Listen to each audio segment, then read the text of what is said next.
The 5060 RTX NVIDIA. A day before the launch. But won't let you test it even a day beforehand. I know I mixed up my title, but here we go. Let's get into it.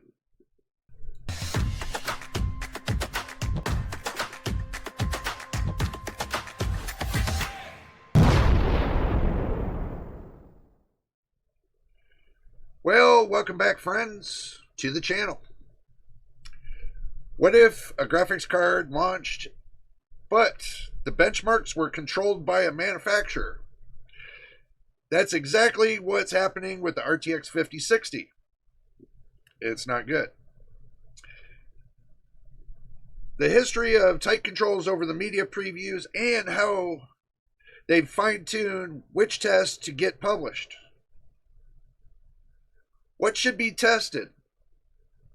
That's the question, or isn't it?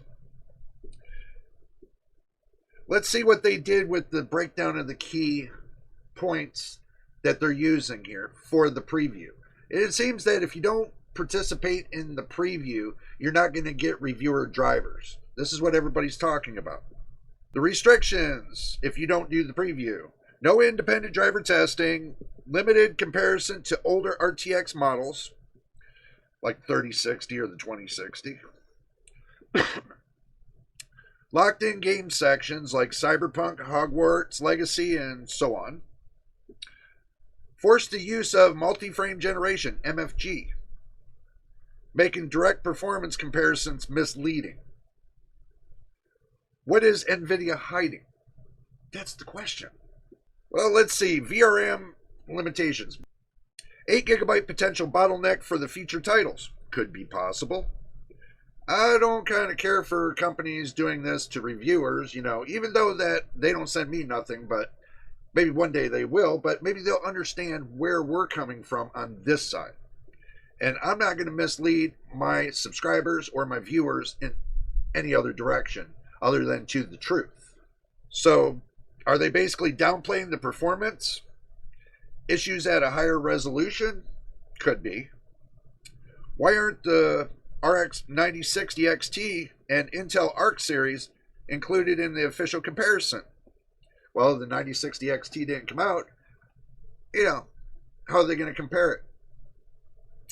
But why didn't they compare the B580? That's one they could have compared it to. Why didn't they compare it to the 4060 Ti, which is supposed to be better than that? There's many other comparisons out there that they could have made, but why didn't they? That's another question.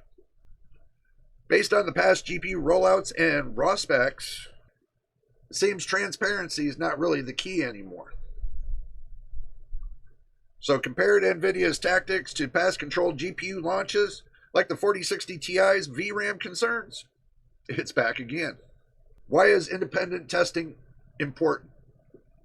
Well, it's basically the consumer that gets hurt from this all. So if you look at the trust from the consumer, you want to build that trust being a reviewer, and they want to know if the product's good or bad. And like I told you all, if the product's good, I'm going to tell you. If it's bad, I'm going to tell you. Either way, I'm going to tell you. So what about real-world performance data before they go to buy the product? Why are they kind of hiding the situation with certain reviewers? And it seems like that I've been hearing that it's some reviewers that are not the big-name reviewers that are getting the back end of the deal. But certain reviewers only got an application to the preview. So if they complete the preview, then they're able to post benchmarks on the 5060. But if they don't complete the course, then they won't. So basically, should buyers wait to be unbiased about the benchmarks after the launch? Probably. It's going to be very unbiased. It's going to be one-sided because you're only going to see one side of the deal. And then when other reviewers get the benchmarks on it and everything else from doing it their own way, it's not going to match. It's basically you're splitting the field. I don't see why that would be necessary. Do you trust benchmarks controlled by NVIDIA? That's the question. Or should independent reviewers take the lead? Sound off in the comments. Let me know what you think. This builds engagement and sparks debate. If you plan to follow up and dive into the benchmarks from the ones that got early access compared to the ones that didn't, then we'll dive deeper into that when we get to the live stream on Saturday of next week. So do stay around for that, because that's going to get interesting about the 5060. Because we're going to look at benchmarks. We're going to look at a bunch of other things too. I'm just going to throw that little teaser in for you on Saturday of next week. 12 p.m. Pacific Standard Time. Be there. So, what are they going to do? I mean, the coverage of this is going to be astronomical. This is going to be one GPU everybody's going to be covering for the simple fact, one, NVIDIA's still got problems with their 40 series drivers, their 50 series drivers. So this 5060 could flop.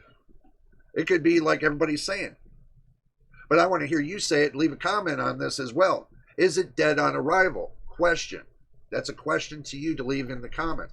To me, I can tell you my answer right now, but I'll give it to you on Saturday, when I read the comments out to everybody that everybody left on my videos. So, make sure you're there for that too. Bottom line, we're going to be doing the 8 p.m. Pacific Standard Time keynote for NVIDIA. We're going to live stream it here on the channel. Make sure you're here for that. We're going to start off at 7:30 p.m. Pacific Standard Time. So that way we get ahead of the game a little bit and we get ready for the keynote. And we all can adventure together and leave our most trusted comments in the comment box on the live stream. You know, that box that you type into and it's live, you know, that kind of box. Not your box. Get out of your box. But anyway, guys, I'm just making this video really quick because I wanted to touch base with you guys on this and get your thoughts about it. Because I want to know where this is going to go. And if they're going to announce it in the keynote or not, who knows? So it's going to be the biggest surprise of it all. And I can see why Intel and AMD kind of sat back a little bit on this, because they're obviously letting NVIDIA jump their both feet into the fire. Obviously. But anyway, guys, I'm going to call it the end of the video right here. And if this is your first time here, make sure you subscribe. Hit the like button. Don't forget about the notification bell so you know when I post the next video. And don't forget, if you want to become a member of the channel, we recently got monetized. So if you want to become a JJ's PC Build member, make sure you get in there and hit that join button right now. So that way you can be a member. There's 3 different tiers that you can pick from. It'll be your choice which tier you want to pick from. And don't forget about the PC Master Class. That's going to be for the members only. And I'm sorry about the public. I don't mean to do this, but I'm going to make it for members only.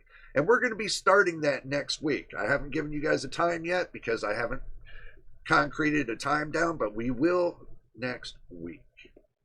So until the next time and the next video, you know what it is, and we'll see you on the next one.